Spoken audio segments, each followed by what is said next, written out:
থানাৰ ভিতৰত মই এতিয়া আহিছিলোঁ, মানে আমাক মাতিছিলে, দুটা পাৰ্টিকে মাতিছিলে আমাৰ আই চি ছাৰে। যেতিয়া মই কথা পাতিবলৈ আহিলোঁ, কথা পাতিবলৈ চবকে মাতিলে। বৰদা মোক কৈ আছে, কথা পাতি আছিলে আই চি ছাৰৰ লগত। মই কৈছোঁ বৰদা এইটো কি কথা কৈ আছে। তেওঁ মোক এনেকৈ তাকাই পেলাই মোৰ আৰু 2-3 চাট মাৰি দিলে আৰু আই চি সন্মুখতে। পিছত আই চিয়ে মাতি পেলাই তাত লৈ গ'ল। কেছটো কি হ'ল, কেছটো এতিয়া আমাৰ শহৰ থানাত ই কৰিছে, মাতিছে, শহৰ থানাক মাতিছে, আমাক দুটা পাৰ্টিকে যাব দিছে তাত শহৰ সোধ-পোছ কৰিবৰ কাৰণে। না আমি এতিয়ালৈকে কেছো দিয়া নাই আৰু ওজৰো কৰা নাই এতিয়ালৈকে। মোৰ নাম গণেশ দাস। তাৰমানে আমি যোৱা 17 তাৰিখে খবৰগাঁও ষ্টেচনত সাৰ আহিছিলে। সাৰ আহোঁতে আমি আমাৰ নগাঁও ট্ৰাক মালিক সন্থাৰ পৰা প্ৰেচিডেণ্ট, ছেক্ৰেটেৰী, আমি এক্সিকিউটিভ মেম্বাৰ, আমি 15জনমান 20জনমান আমি কমিটিৰ মানুহখিনি আমি গৈছিলোঁ তেওঁক ক'বলৈ যে অভাৰলোডটো বন্ধ কৰিব লাগে। তাৰপিছতে তেনেকুৱাতে তেওঁলোকৰ মানুহ আহি পেলাই আমাৰ লগত মাৰপিট কৰে।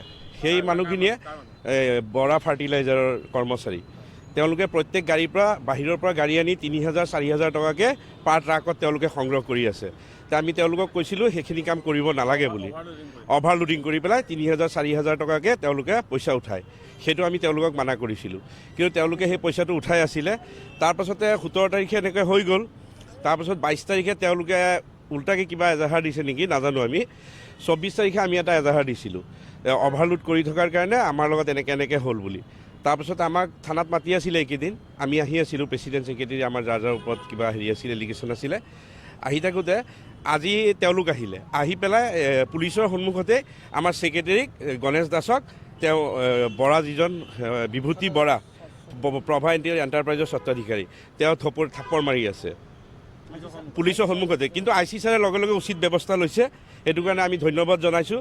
ভাল লাগিছে, তেওঁ খুব ধুনীয়া ষ্টেপ এটা লৈছে, তেওঁক লগে লগে যিখিনি মানে আইনী ব্যৱস্থা তেনেকুৱা এটা লৈছে, আমি সেইটো কাৰণে ধন্যবাদ জনাইছোঁ তেখেতক। থানাৰ ভিতৰতে আই চি ছাৰৰ সন্মুখতে মাৰিছে। আমি এতিয়া বিচাৰিছোঁ তেওঁ যিটো অভাৰলোড কৰে, অভাৰলোডটো বন্ধ হ'ব লাগে। সুপ্ৰিম কোৰ্টৰ যিহেতু এটা জাজমেণ্ট এটা আছে, অভাৰলোডটো বন্ধ হ'ব লাগে আৰু প্ৰত্যেক গাড়ীৰ পৰা যিটো 3000-4000 টকাকৈ তেওঁলোকে আদায় কৰি আছে সেইটো বন্ধ হ'ব লাগে। নাই, লোকেল গাড়ীবোৰ ডিপ্ৰাইভ হৈ আছে এইটোৰ কাৰণে, কাৰণ তেওঁলোকে যেতিয়া বাহিৰৰ গাড়ীখিনি আনি পেলাই আপোনাৰ লংকাৰ পৰা গাড়ী আনে, ধুবুৰীৰ পৰা গাড়ী আনে, তেতিয়া এইবোৰ 12 চকাই হওক 16 চকাই হওক যিয়েই হয় আনি পেলাই তেওঁলোকে যেতিয়া 3000-4000 টকাকৈ লয়, তাৰমানে আগত যিখিনি আমাৰ লোকেল গাড়ীয়ে মাল পাইছিল সিমানখিনিয়ে ভাড়াটো নাপায়। এতিয়া ধৰি লওক 10%, 20% মানুহে পায়। অভাৰলোড হৈ যায়। এনফৰ্চমেণ্টক সেইদিনা আমি জনাইছোঁ, এনফৰ্চমেণ্টক আমি সেইদিনা ফোন কৰিছোঁ, তেওঁলোকে কৈছে যে আজি কিবা চৰকাৰী মিটিং আছে, আমি আহিব নোৱাৰিম এই বুলি আমাক কৈছে।